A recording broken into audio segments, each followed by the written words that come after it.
ready to go. Okay, thank you. So anybody watching live on YouTube, we had a short break following a very lengthy couple of applications, so just to give members and officers an opportunity to refresh themselves before we start the next part of the meeting. So apologies if you've had a blank screen for a little while. So we will now move on to agenda item 10, which is Denville Hall, Ducks Hill Road, Northwood. And over to you, Chris. Thank you, Chairman. Item 10 relates to the partial redevelopment of the Denville Hall site to extend the existing C2 provision on site through the demolition of 2 existing dwellings and ancillary buildings, followed by the construction of 3 new buildings comprising of 12 new C2 use class units, an ancillary restaurant, cafe and cinema.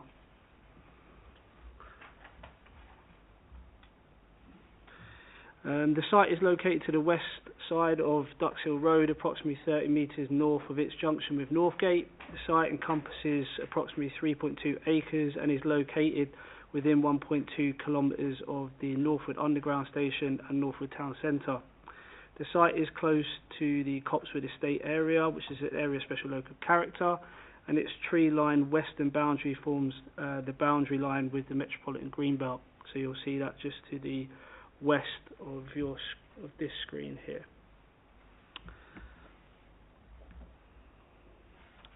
I'll just talk you through the existing site plan. So you'll note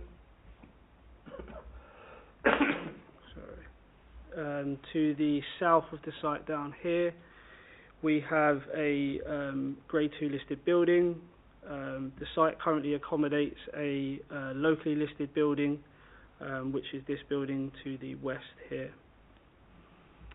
The site actually accommodates 5 existing buildings, including the 16th century locally listed building, which is the one I just pointed out to the west, which also benefits from a large, very modern, purpose-designed extension. The Grade 2 listed building, which is 58 Ducks Hill Road, is here. So given the locally listed building, which is a non-designated heritage asset, and the presence of the Grade 2 listed building, which sits just outside of the site boundary, it is important that the applicant demonstrates that the proposed development would either preserve or enhance the historic fabric of those 2 buildings.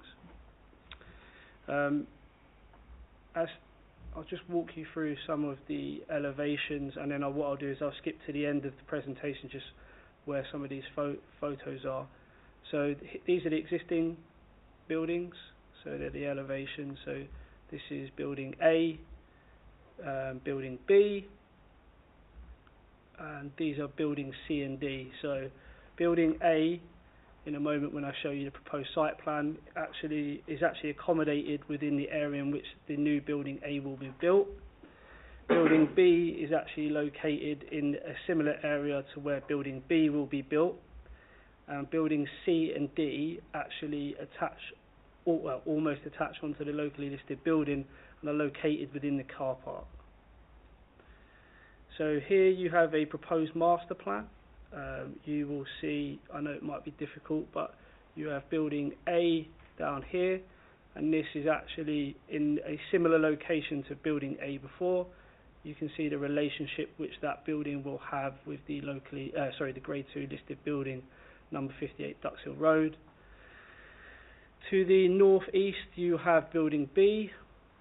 So this is again in a similar position to where the previous building was located. And then building C is actually going to be constructed across the existing car park and will be located in a similar area to where buildings C and D were. As part of the construction you also have some new landscaping areas, a new car park which will be formed up here, and the reintroduction of this existing secondary access which will provide access and egress from that new car park. We've got some floor plans of building A. So building A itself will provide 6 additional C2 use class units, and that will be across 2.5 stories. So effectively at ground floor level you have these units, And then second floor level, you have these units. Sorry, that's the first floor. Ground floor. Yeah, sorry, ground floor, first floor.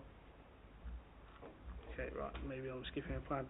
Yeah, so this, let me just go to, this is building B. So building B will benefit from a basement level,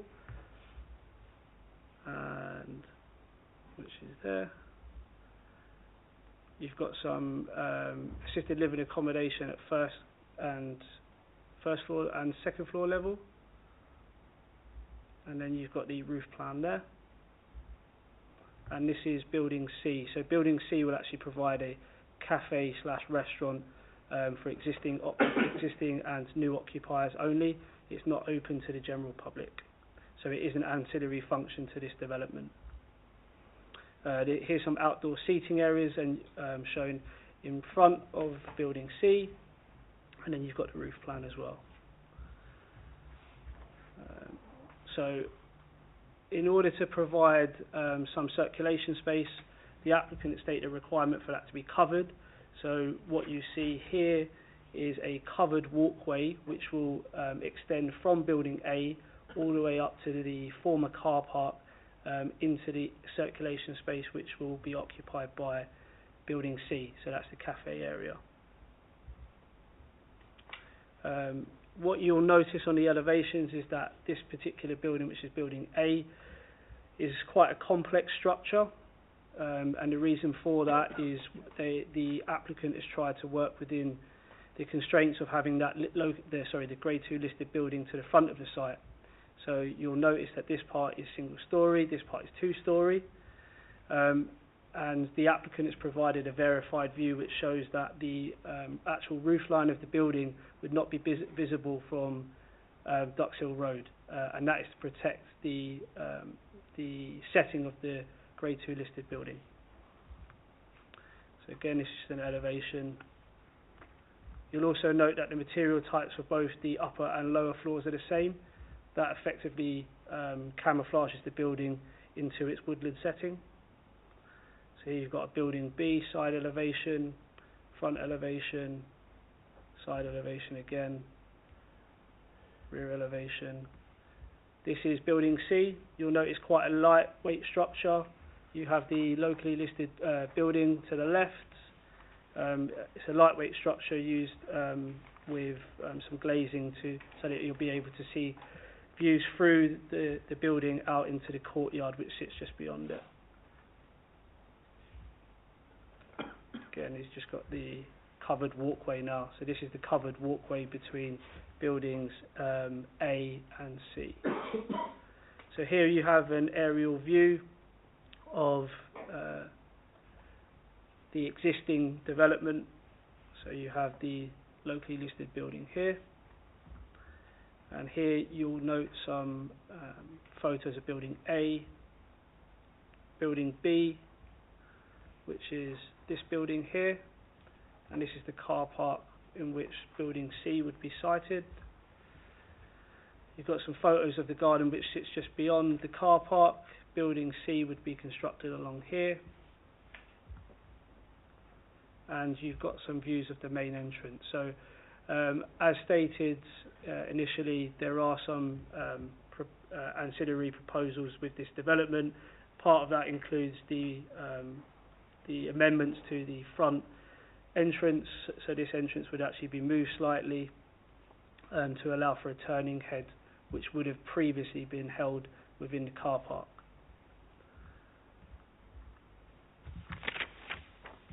So just in terms of the key points for consideration, as stated, the development is within the setting of both a locally listed and a Grade 2 listed building, so it's important that the applicant demonstrates that the scheme would either preserve or enhance the setting of those buildings.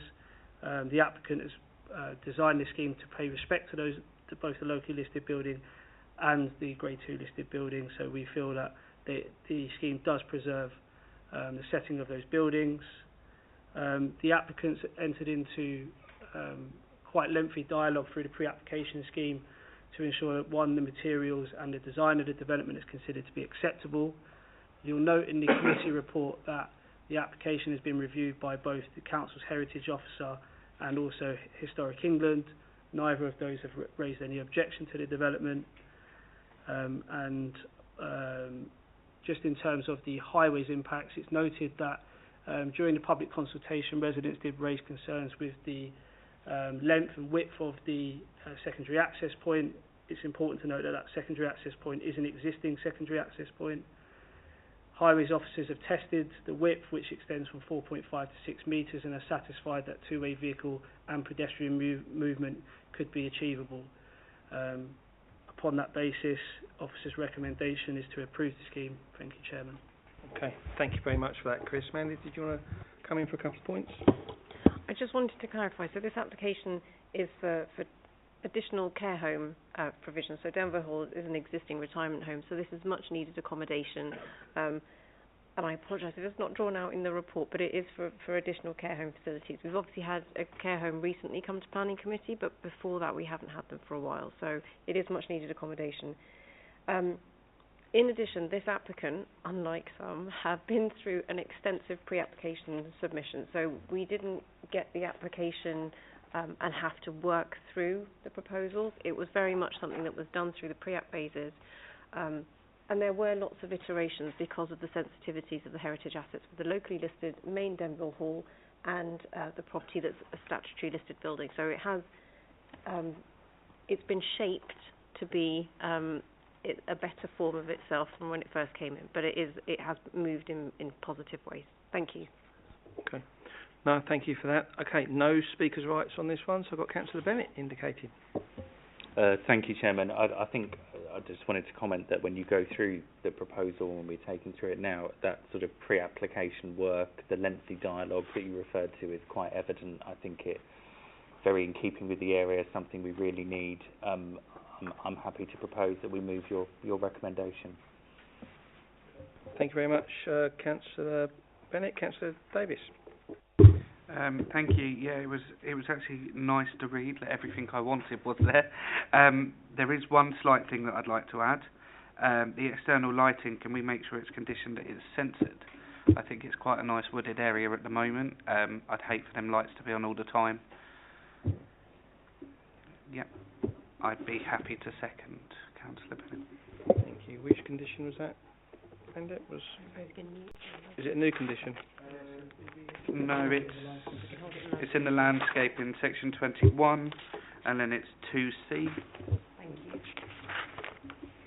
you. On page 129. Okay. So again, we'll make sure that's amended to reflect that, if we're happy. Okay. Any other members? No. We're moved and seconded with a slight amendment to the landscaping condition. Can I take a show of hands for this application, please?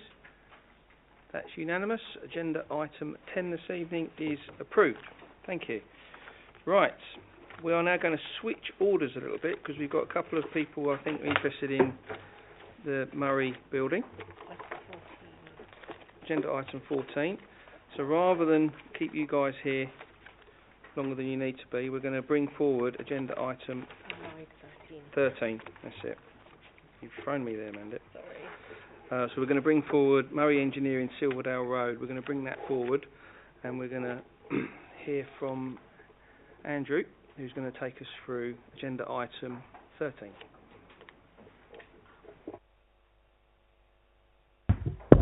Thanks, Chair. Let me just load up the presentation. There we are.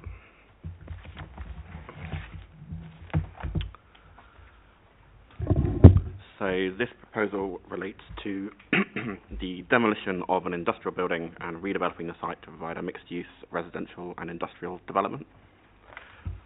As you can see here, the site is a relatively small plot accessed from Silverdale Road to the south. This picture is a little out of date because this industrial buildings here have all been demolished and there's now a 10-storey residential scheme going in there, the Chaley Industrial Estate. And over here is, it does look like that, but that's the Silverdale Industrial Estate, which we granted consent for a residential-led development, which has now lapsed. And then down here to the south of the building, we've got Benlow Works, which is a Grade 2 listed vacant building, or mostly vacant. I think part of the ground floor might be in use. Here we can see some photos of the site. So it's a fairly sort of squat and indistinct looking building, sort of fairly typical for a sill. It's built out of brick, which is fairly unusual for this sill, which is mostly sort of metallic panelling.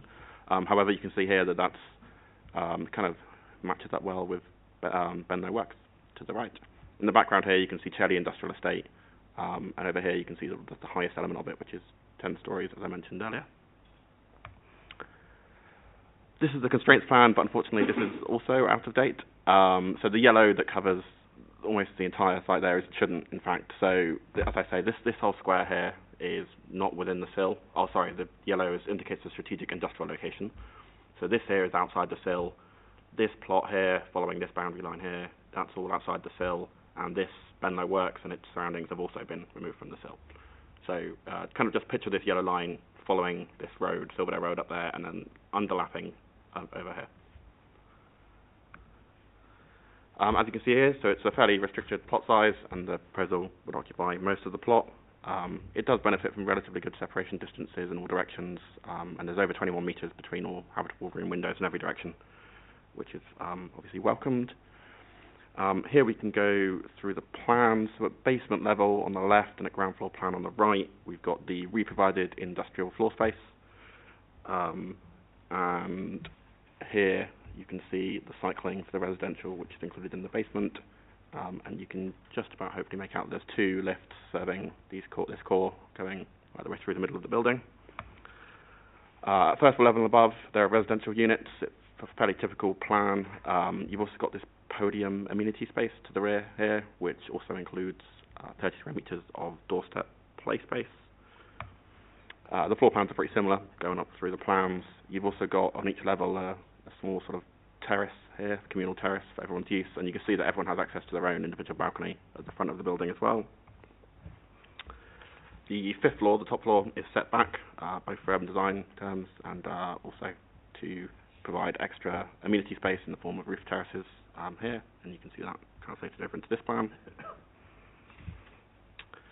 The proposal will be 6 stories tall, plus a basement, so seven floors of floors.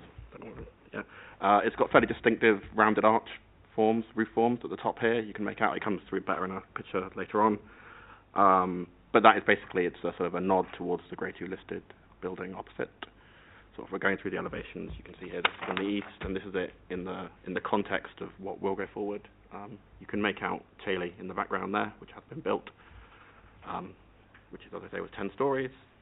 This is the southern elevation. Here you can make out, it's very distinctive from the front. I think it's very good quality of design, very visually distinctive, and appropriate for the setting of a Grade 2 listed building.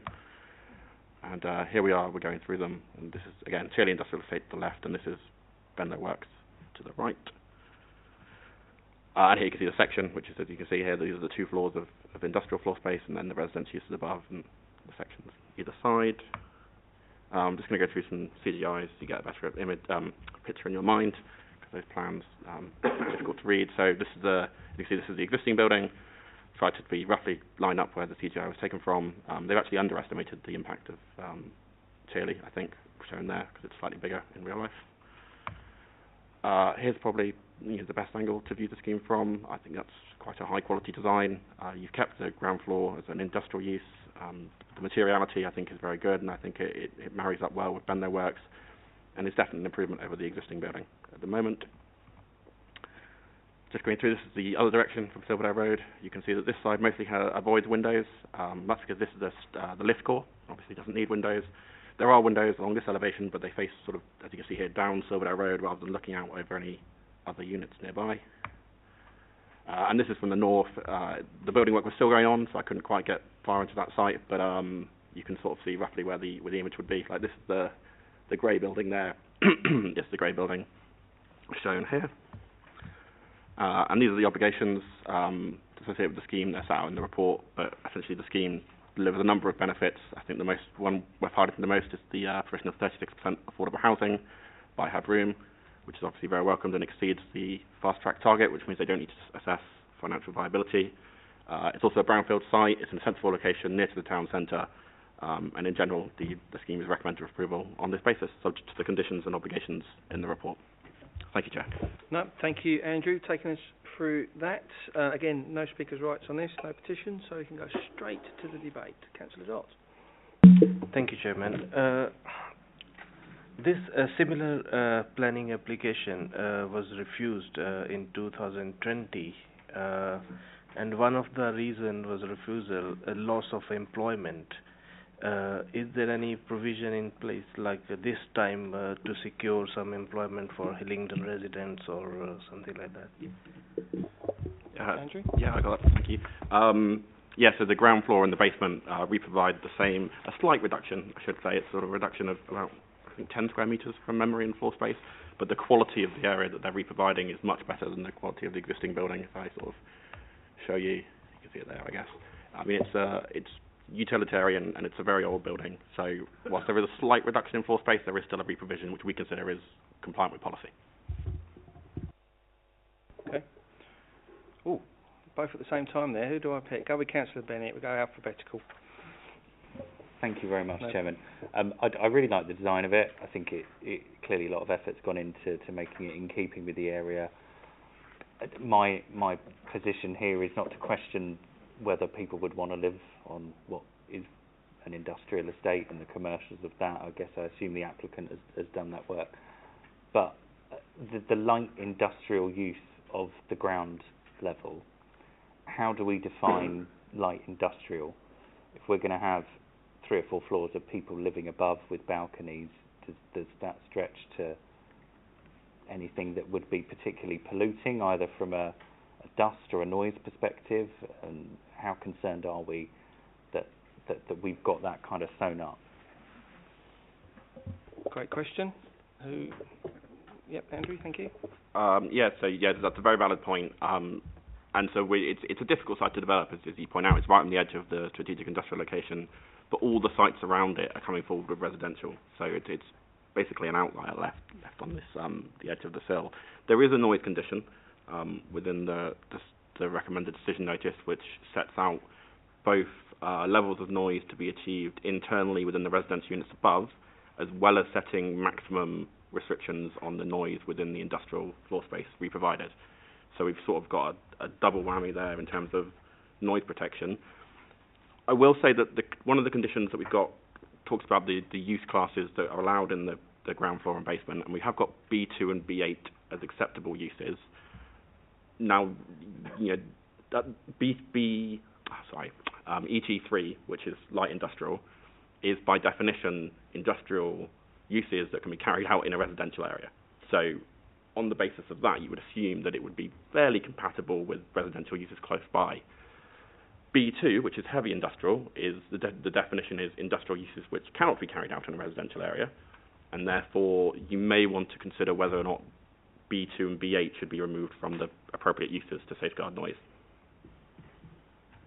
if that's a concern. Okay, might want to explore that a bit more. Did you ever follow up on that, Councillor? Because I share your view. I think I like this scheme. I do. I like the look of it. I think it's good, high quality, and you can see the developments around it are going in that direction. But my concern would be if we've got, a kitchen worktop manufacturer on the basement floor, or some form of grinding metalworks or something along those lines, and you say you've got people out on their balconies. How do we safeguard future residents? That said, we've also got to make sure we don't restrict the commercial space or the industrial space so that no one ever uses it as well. So we had this couple of meetings ago, if you remember, with another development, and we just got to make sure we get that happy balance so that we don't overly restrict so that they remain empty. So do you want to come in there, Mandip? So I toyed over this. I have to be honest, Andy and I have had much a discussion about it. Andy, if you go to the ground floor plan, one of the things that you'll notice is that the commercial unit, so industrial unit, doesn't actually have access other than via the stairs and the lifts. So I know that there are concerns about the sort of angle grinder equipment. I don't think it could get down there. So when we're talking about how the unit would be used, I don't think it would be for heavy machinery.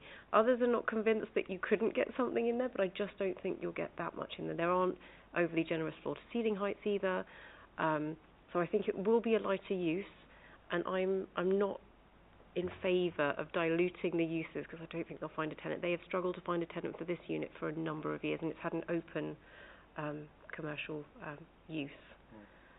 I know it's got poor condition, so that doesn't help, but yeah, there have been no takers. Yeah. Councillor Bennett, do you want to come back on any of that?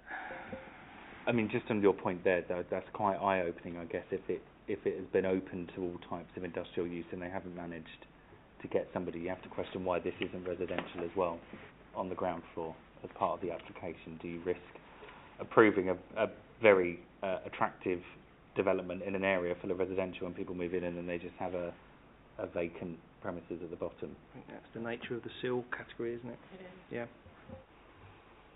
It's the nature of where it sits, unfortunately. Has to have something. Yeah. It does, and it does have to have re-provision in order to meet sort of London Plan, local plan targets and requirements. But I think by virtue of its own constraints, it's unlikely to have any heavy lifting and heavy machinery that would have a detrimental impact. We could restrict hours of operation, or which is not favoured in strategic industrial locations, but you are introducing residential, so there are options there if you want to explore them. Yeah, and I certainly think, Mem, I'll come to Councillor Gill in a second. I think certainly looking at hours of operation, particularly as you've got residents living above you with balconies, is probably something that members might want to explore, but we'll let the debate play out. Councillor Gill. Thank you, Chairman. Just looking at the proposal, I like the aesthetics of it. Just having visited it last week to pick up a package from the Royal Mail Depot just around the corner from there, it is a bit out of date, the area, the whole sort of scene there, so it's quite refreshing to see that development proposed. And I was just going to touch on what you've just mentioned, Chair, in terms of operations of hours, because the last thing you want is something in those industrial units out of hours or early morning or late at night. So that could be something I think we should possibly debate and just have some clarity on. We certainly have to. Again, it's that balance. We don't want to restrict that space so that it's unworkable, but then we also want to make sure we safeguard the amenity of the residents that will eventually be living above it. Councillor Davis. So I have quite a few questions, as always. It's a park-free development, so there's no cars, it's a car-free development. What is the impact going to be? Because I too have been around that area. It's quite narrow.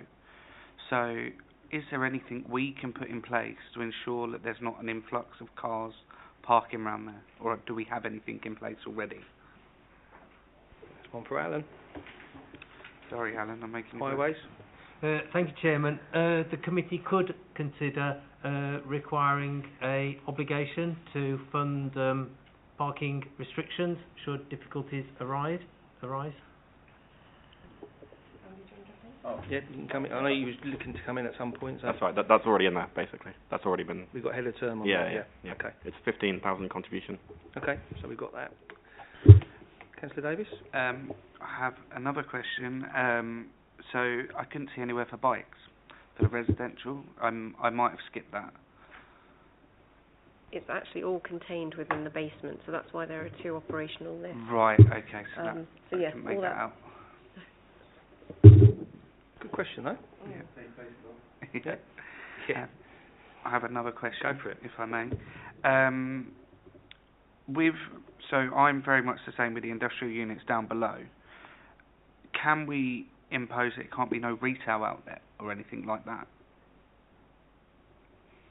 So I can jump in there that we have restricted under condition 16 what the uses could be, and it doesn't include retail. Brilliant, So thank we've you. got all, B2, B8, EG2 and EG3, which are all the light industrial uses. Right, brilliant. Thank you. Okay. Any other members? Are we satisfied that we've got enough safeguards in place for residential amenity impacts? Councillor Bennett. Just picking up on the parking point, Chairman. So we refer to that. I mean, note that there's 3 disabled spaces. We always refer to it as a car-free development, but no development is ever car-free. There will be people who move in that have cars. Is there a parking management scheme in the area, or sort of provision of single, double yellow lines? I'm just thinking if people do move in, purchase an apartment, and they've got a vehicle, where are we going to displace that onto? Is there going to be an impact on other residents or businesses? My guess is that if they needed to park on street, they would park on Silverdale Road, which at the moment is mostly industrial uses. So I don't think it would affect any other residents particularly, especially as Little Road and Austin Road to the west are within the H1 parking management scheme. So the money that we secured from this application, as well as the Chaley redevelopment to the north, was to investigate the potential expansion of the CPZ, so the parking management scheme. I'm not sure whether that consultation has been undertaken or whether it's something that we will look to do shortly now that Chaley is nearing completion. And so once you know your occupancy levels, you'll know whether there's any harm. Alan, do you know if the parking management scheme expansion consultation is likely to take place soon? No.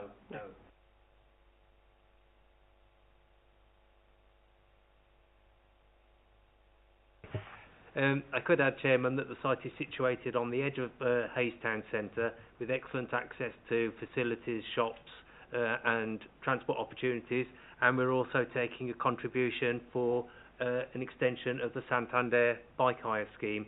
So the development offers good travel choice and good access by walking and cycling to everyday needs. Thank you, Chairman. Thank you, Alan. Councillor Davis? I've got two more questions, and that's me done, I promise. Can we restrict it to rigid wheelbase vehicles only to attend the site? Because I would be concerned that if the residents in the properties above have a large HGV pull up outside, it could become a problem for them.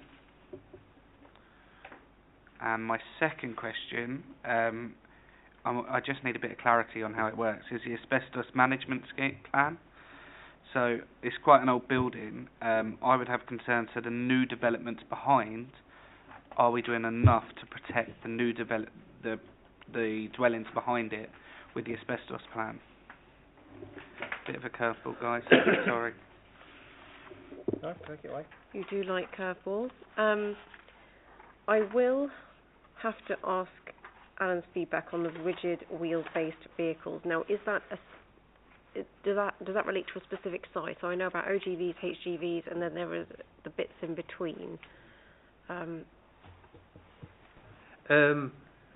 think the type of vehicle Councillor Davis is referring to would be an ordinary goods vehicle 2, which is similar to an Arctic lorry carrying a container, a tanker lorry, a car transporter, and the like.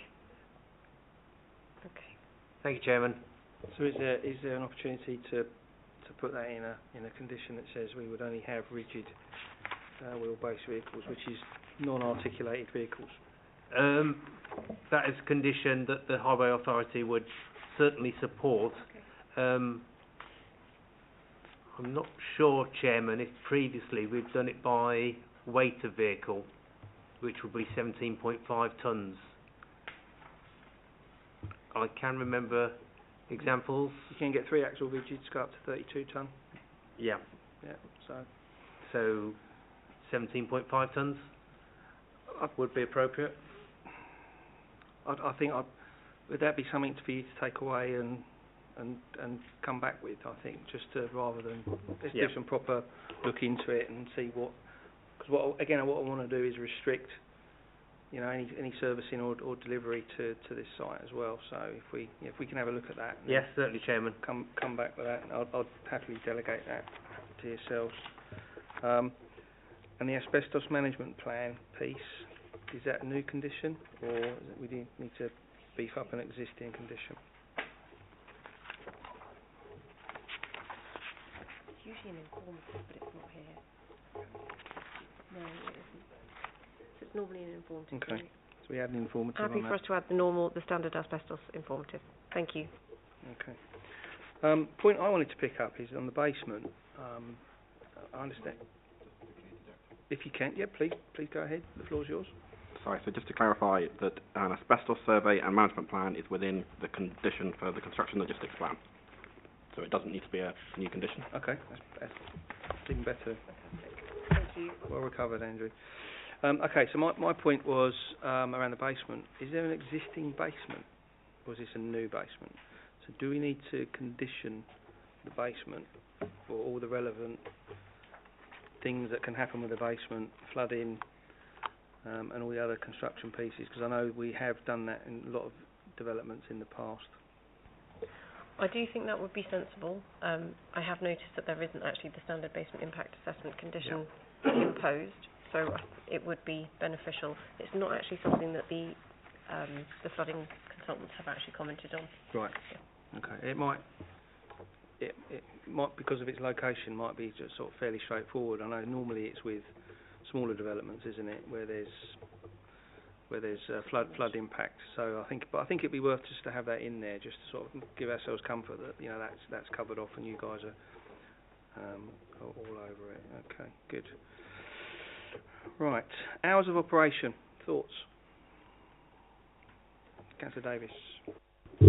I know we had something very similar to this recently. I would definitely like to condition the hours of operation over a weekend, if we can. I don't know, something like a 9 till 5, or I would leave it with you guys. As far as I'm concerned, you're the experts when it comes to that, and especially no operation after 6 o'clock in the evening, I would say, on a Monday to Friday. Okay, but again, there's a balance there, isn't there, depending on what the potential future tenant or future business might be. If it's a quiet sort of cushion making business, then, or whatever, I don't know if they make cushions these days, but if it was a quiet cushion making business, then they could happily carry on, into the evening, couldn't they? So again, you wouldn't want to, but I do think we do need to condition something to prevent disturbance to future residents. Are we able to condition that there's no delivery and nothing exiting the building between a certain time, rather than condition what operating hours they can't receive deliveries after 6 or send anything out after 6? Okay, I think we could delegate that to you guys, couldn't we? So just to clarify, you're happy for them to be operational 24 hours, but they shouldn't be receiving deliveries of goods onto the site at antisocial hours. So delivery and, that makes complete sense. And I think what we've got there to safeguard people working late into the night, sewing cushions, or whatever they're doing, is we've got the noise impact condition in there. So if there is anything that goes above a certain decibel, then we can have that looked at and dealt with. Alan, do you want to come in on that? Thank you, Chairman. With regards to servicing and delivery, the Highway Authority also prefer servicing and delivery to be outside the peak hours, when the roads surrounding the site would be at their busiest. Thank you, Chairman. Thank you. Any other members wishing to contribute? Okay, Councillor Davis. No, I'm happy to go with the officer's recommendations on this. Okay, thank you. So we're moved. Councillor Gill? Based on those provisions we've just said, Okay. I'm happy to second. Perfect, thank you. So let's just quickly summarise where we are. So we're going to add a basement impact assessment condition. We're going to add a servicing and delivery condition. Just amend the service and delivery condition. We are going to word up a condition which looks at the vehicle types to service the industrial unit. And I think that is it. That is it. Okay. So we're moved and seconded with those slight amendments. There's no addendum to this item, so can I take a show of hands for this item, please? Okay, that's unanimous. Agenda item 13 this evening is approved. Thank you very much for another very healthy debate. So, thank you, gentlemen. We're now going to move through the bundle to agenda item 11. Some old hands on this committee might remember this came in front of us a few years ago now. So who's taking us out in this one? Andrew? Okay, over to you, Andrew. Thank you, Chair. I'll try and blitz through this, given the time. So this proposal is a Section 73 application to a previous consent granted in April 2018, which you guys remember, or some of you will, for 34 flats, and the scheme is for 100% affordable housing. Here you can see the site sort of nestled between Maple Close over here and the A312, I think, over there. There are no planning designations affecting the site, although there is a load of open space over there, which is probably designated open space. Here you can see the proposed floor plans. Basically, the need for this Section 73 is because the original layout is built over water mains, and so they need to sort of reposition the northern block about 90 degrees, sort of rotate it anti-clockwise 90 degrees, so that it's no longer over the water mains, and that's the rationale for this application. So there's no change in the number of units. There's a slight change in the unit mix, but there's no change to parking numbers or anything like that. So here we'll go through the floor plans pretty quickly. This is the northern block, and it's a new floor plan. It's also worth saying that there is required to add an additional story. Here, this 4th floor set back, in fact. And as you can see here, that's to accommodate these additional units there. And there's the section of it, as you can see, pretty standard. Here you can see the site layout. Yeah, thank you. That purple here is the water main, which is why they had to remove it, because basically this northern block was sort of rotated 90 degrees, so that this edge of it was over here, basically. But the overall parking layout is slightly amended, but it's the same number of units, and that's basically the same in the south block as well. And here you can see that the floor plans are actually the same for both blocks, which is, I guess, handy for build purposes. Here we go through them. Not a lot of change. Here's the roof plan. And here are the elevations for the southern block, which is unchanged, so don't need to worry about that. And again, the other two. And that's the site plan. That's it, Chair. Okay, no, thank you very much for that, Andrew. This, again, just for my members, has been previously approved in a different guise, and it's had to be slightly amended because of a sudden sort of finding of a water main. So we've got no speakers on this one tonight. So who wants to take us out on this one? Councillor Bennett. It's already been pre-approved, as you said. So my question was just around the mechanical ventilation filters. Is there any reason why they're only applicable to the ground and first floors? Is that because the higher up you go, the quality of air is deemed safer to breathe? Where are we? 18. So the protection of residents from poor air quality. 165. 185, page 185. Sorry. Page number would help. Apology. Yes, I think you are right. It's about the level at which the building interacts with the A312 and to prevent pollution impact from the A312. So yes, pollution disperses as it goes up, so the real impact will be to the lower floors. Second question, just on the paragraph below. Should is quite a sort of ambiguous word. It was just around, this is a really, really busy dual carriageway that's only going to get busier with time. Is there any way that we can kind of say that green barrier must be enhanced where possible, so that the applicant has a firm duty to make sure that they've done all possible to shield from the dual carriageway? I have to be honest, no works are proposed in that landscape strip at the moment, and that's as per the approval. And I don't think we can mandate that it must be planted, primarily because we hope with the introduction of electric vehicles, the impacts will go down, not even the mechanical ventilation will be needed. So I think it would be unnecessary. Now, the southern block is under construction, the northern block is next in line. So I'm going to propose that we don't amend should to must add more tree planting, just on that basis. Okay, there's strong advice, I think, that came loud and clear there. Okay, any other members? Councillor Davis. I don't think really we need much more debate on this because it's already been approved. So I'm happy to move, providing that we can add in the right water main and stuff like that, I'm happy to move with officer's recommendation. Okay, thank you very much. Anybody want to take me out for a second in that? Councillor Dott? You're happy to second that. So we're moved and seconded. Agenda item 11 this evening. Show of hands, please. Okay. Councillor Davis, did you have your hand up there? Unanimous? Yep. I must have missed him. He was up and down. He was up and down quickly. Yeah. So agenda item 11 this evening is unanimously approved. Thank you very much. Okay. If I'm right in saying, this brings us to the last item of the evening. Is that right? I haven't missed one. All right, good. Which is the former Victoria Pub, North Hyde Road. So, Andrew, over to you. Thank you, Chair. I'll try to be relatively quick on this one as well.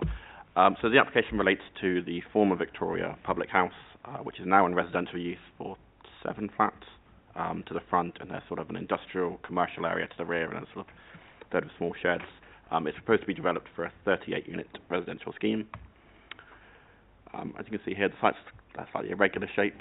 This is the sort of industrial commercial bit at the back. This is the residential former pub at the front, and you can see they've got well, I think it's pedestrian access there and pedestrian access here to I've forgotten, Nestle's Avenue and Sandown Crescent, I think.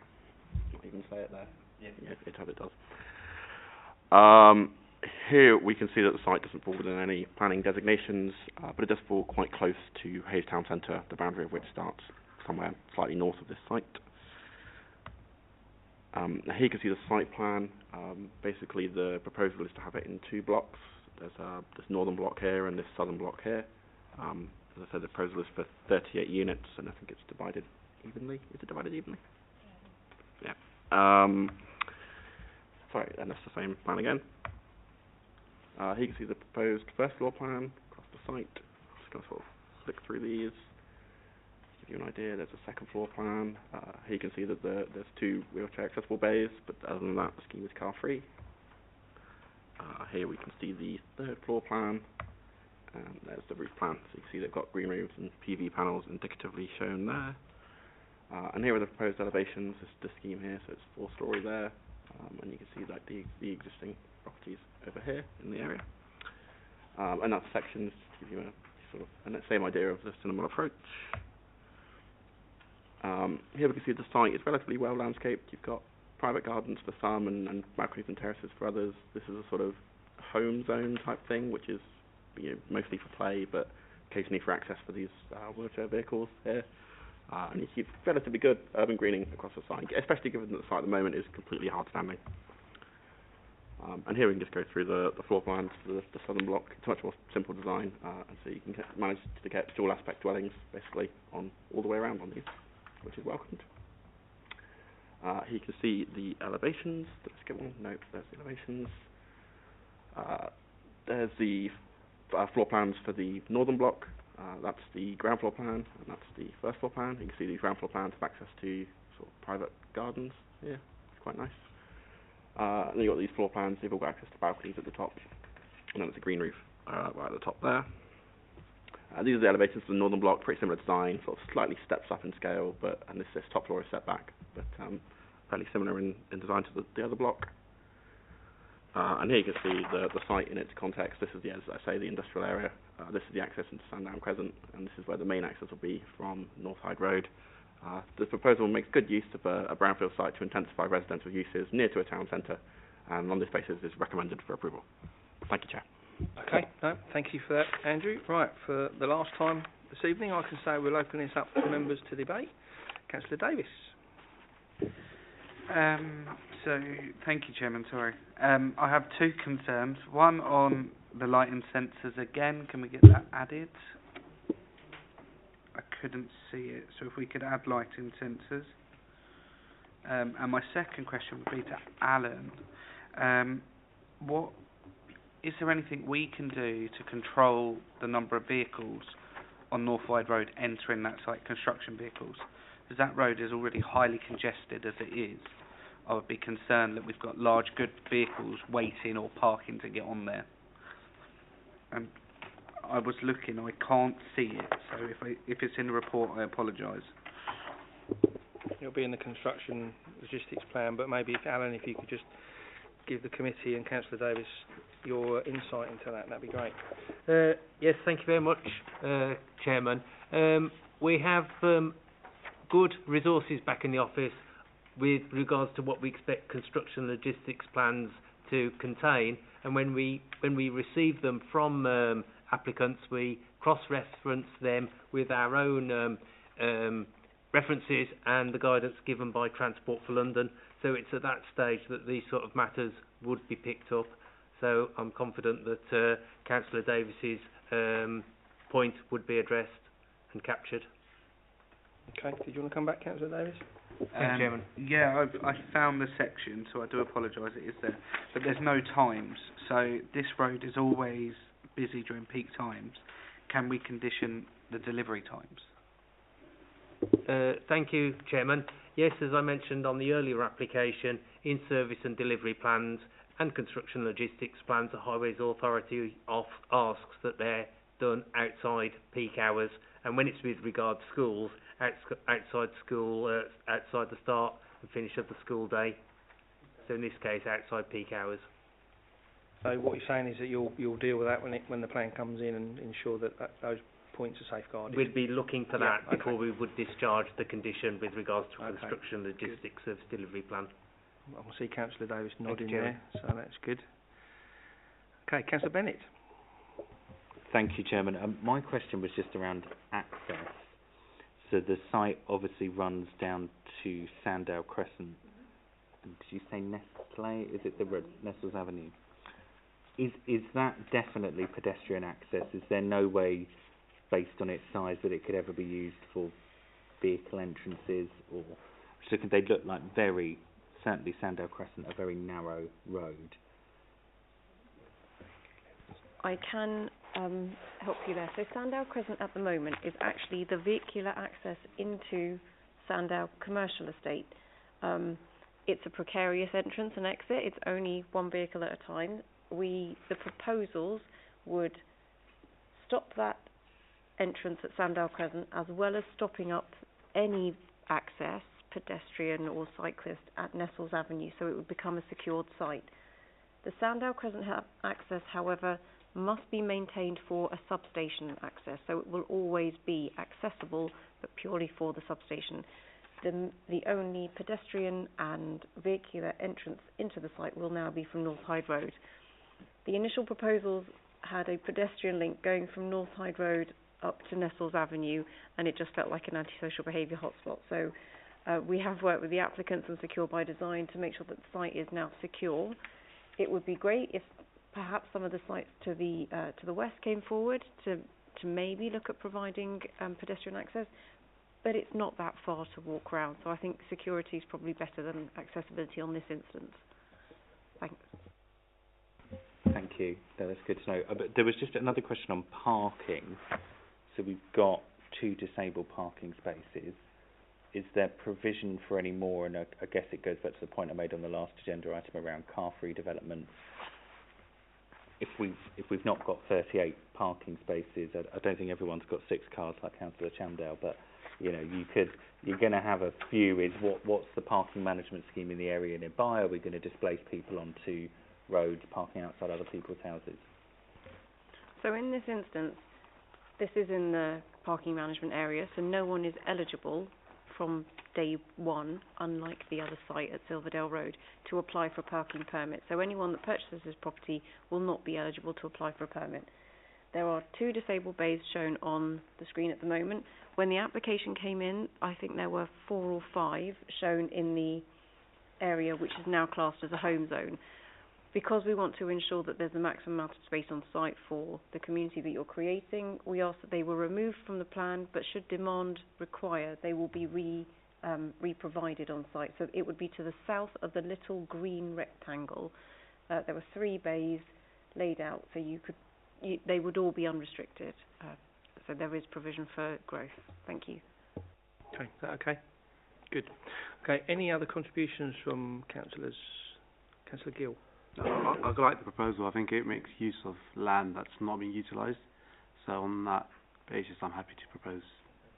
Happy to move that. Yeah, I think you're right. I think the point that Andrew made earlier on around the urban greening, is a massive improvement on what's there at the moment, and will aesthetically look much better for that part of the world. Okay, Councillor Davis. Yeah, as a former publican, I hate to see a pub go, but it hasn't been a pub for a little while, and it's what's right for the residents, so I would be happy to second officer's recommendation. Thank you. Again, good debate, everybody, especially at this late hour as well. So, not waning at all, anybody. So, anyway, we'll just keep going. So, we are moved and seconded. So, I can have a show of hands, please, for this item. That's unanimous. So, agenda item 12 this evening is approved. And that brings us to the end of a very long, detailed meeting. But I'd just like to thank the quality of questioning, the quality of debate, contribution from officers has been superb this evening. So, a big thank you to everybody. And on that note, anybody watching on YouTube, thank you for watching, and we will close proceedings now. Thank you.